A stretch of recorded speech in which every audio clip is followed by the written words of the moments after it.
نه جوړ دی او په هغې کې د یو ګنده نالۍ بدبودارې اوبه ور واچوئ او چاته کېده چې دا خو د سرو زرو لوښي دی او هغه اوبه ورته راواچوئ نو د دغه سرو زرو لوښي نه به څه راوځي دغه ګنده اوبه به ترې راوځي نو هغه بدبودارې اوبه څوک وڅښي هېڅ څوک بیا ونه څښي بلکې الټه به ته بد رد ووایي او که چېرې فرض که یو عام لوښي وي خو چې هغې کې ښه مزېدارې ښایسته یخې د سواد د چینې خوږې اوبه وي او تاسو یې چاته واچوئ هغه خوږې اوبه هغه وګوري او ویسکي نو خوشحالېږي به که نه به خوشحالېږي خامخا به خوشحالېږي نو زما خوږو پښتنو زمونږ او ستاسو د سوچ مثال هم دغه رنګې دی چې الله پاک خو مونږ او تاسو له ښایسته قیمتي دماغ راکړي دي خو که فرض که دې کې ګنده خیالات او سوچونه وي نو زمونږ او ستاسو عمل چې کوم ظاهرېږي هغه به ګنده وي او که په دې کې ښه خیالات او ښه سوچونه وي نو زمونږ او ستاسو چې کوم عمل ظاهرېږي هغه به ښه وي او ښایسته به وي او د دې د وجې نه به مونږ هم د خلکو خوښېږو او خلک به هم زمونږ خوښېږي اوس کله کله به تاسو تجربه کړي په دې خپل ژوند کې تاسو به یو سړي سره په لومبي ځل باندې میلاو شوی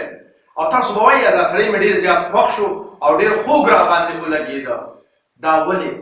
دا هسې بې ثنا دا ځکه په تاسو باندې خوږ ولګي چې د هغه سړي په ذهن او په زړه کې ستاسو دپاره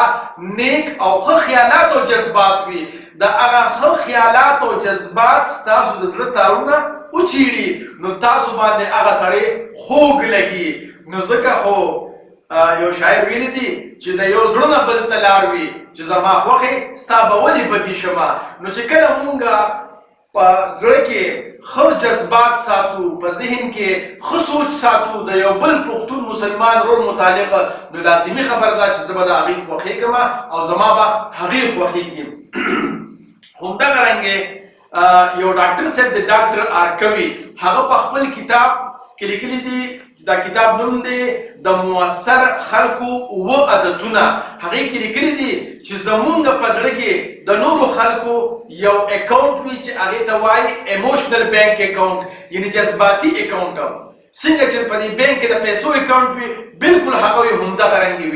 وي د یو انسان په زړه کې د بل انسان دپاره یو جذباتي اکاونټ وي نو وي څنګه چې مونږ په دې خپل اکاونټ کې پیسې ورچو او کله مونږ تاسو باندې سخت راشي او پریشانی راشي نو مونږ تاسو لاړ شو د اے ټي ایم کې چې کوم دنو کارت وردننه کو او پیسې ترې راوکاږو او خوشحاله شو او ډېر لکه په اطمینان کې شو نو دا څه وجه ده په هغې کې الریډي پیسې وي مونږ پکې مخکې ورچولې وي خو که چېرې فرض کړه هغې کې پیسې نه وي او مونږ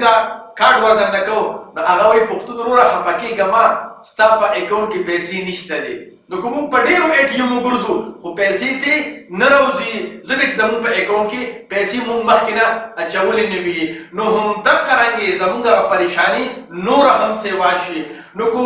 د بل انسان په زړه کې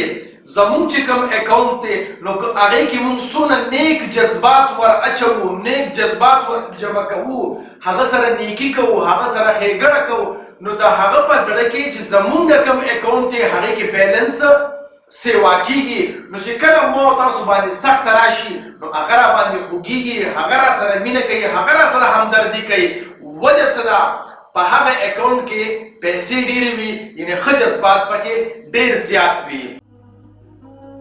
د خدای دپاره پښتنو ځانونه وپېژنئ ستاسو دپاره خو به ځان له پیغمبر نه راځي